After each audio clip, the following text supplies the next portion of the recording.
If you are living in Kenya currently, then it must be very hard being a Kenyan in this corrupt country.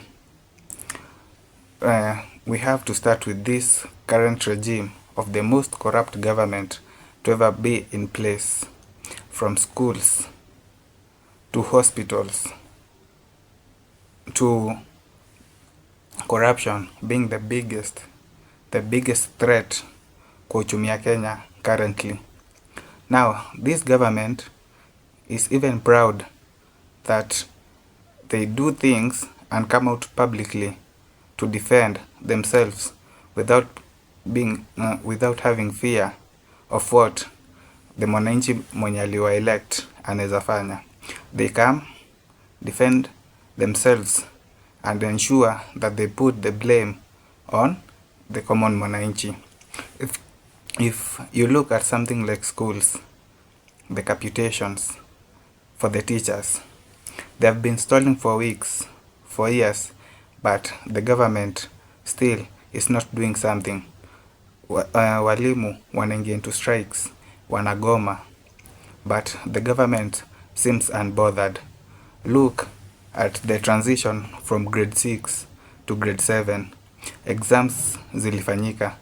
The students are still having hard times getting placed in schools.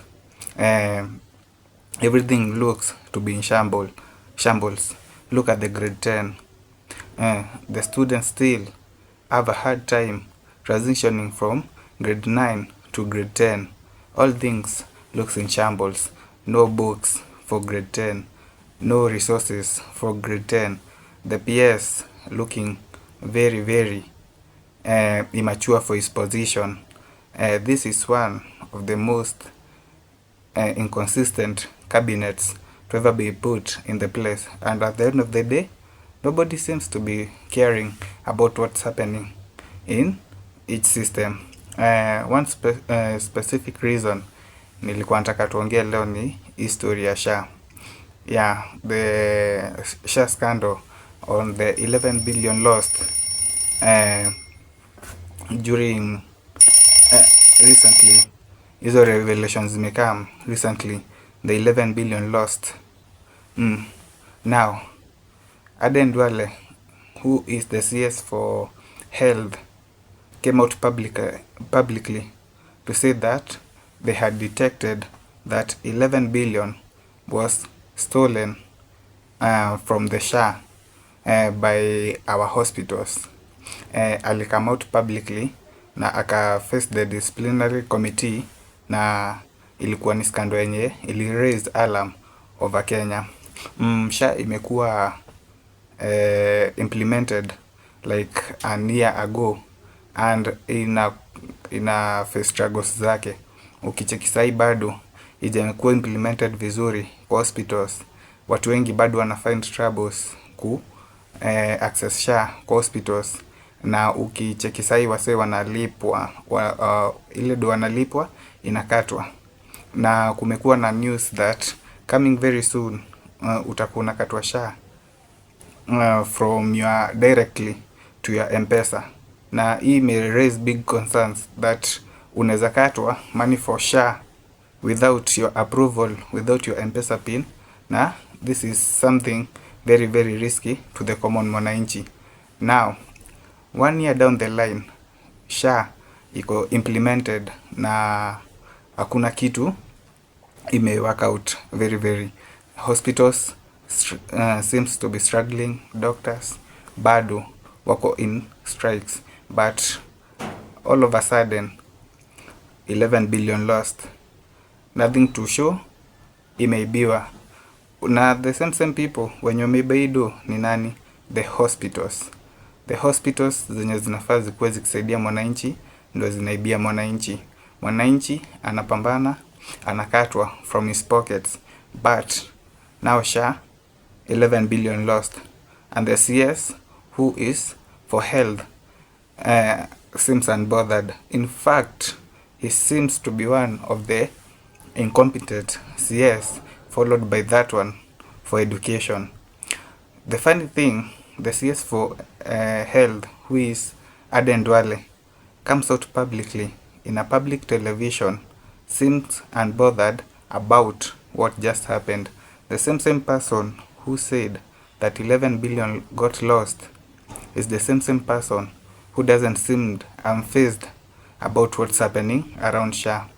If anaweza come aseme public hospitals zina generate, yani zinaiba more than 2.8%, private hospitals zinaiba the biggest margin 6.8%, na ukiangalia vitu kama faith based communities au ndio wako chini na more than 1.8%. This shows you that the corruption in hospitals is very very big. And nilisikia wakisema Afya House, most corruption huwa zina happen pale. Walisema wata implement systems zenye sahi huwezi iba, yani unaweza detect, but the same system sahi ndio imedetect one of the biggest scandals in the country. Yani living in Kenya is very very tough. Ile pesa kidogo unakatwa, the same pesa inaingia kwa mfuko ya mtu mwingine mbigi. Vitu kama Linda Mama zinakuwa cancelled, but ukicheki hii inaenda kwa hospitals zenye hata ukiingia huwezi fanyiwa operation. Nilikuwa nasikia wakisema ati unaweza kuwa unaenda ku give birth, yani through normal process, but the hospital since imeregister na SHA wanataka kuonesha walikufanyia through cesarean process, so wanakuforce ufanyiwe the cesarean process ndio waweze kucover hii cost ionekane pale kwa off-road case ya SHA. If we are still dealing with things like those, and very soon tuna claim ati tunaenda the Singapore way, then we are still very behind as a country. Truth of the matter, Kenya can never be Singapore, and Kenya can never reach zile level Singapore imeweka if we have this incompetent CS around. The president seems unfazed. Many countries, many developed countries, if this scandal was there, I tell you, this official wangekuwa ndani, tungekuwa tunaongelea wakiwa ndani. But now the president has not spoken. The CS is freely roaming around na ako very very vocal. In fact, sahi ako very very confident to explain these matters. Kenya truly, venye wanasemanga, Kenya is not for beginners. Kenya ni country ambayo inakuwa governed by vultures. If people can steal money for health, people can steal money for education and go away freely and wakuwe very very comfortable, then we have a big way and a big problem as a nation. Coming 2027, it's up to you, the mwananchi, to know and to make a better choice about the direction of the country. If you make the wrong choice, you elect the wrong leaders, then the problem will still persist.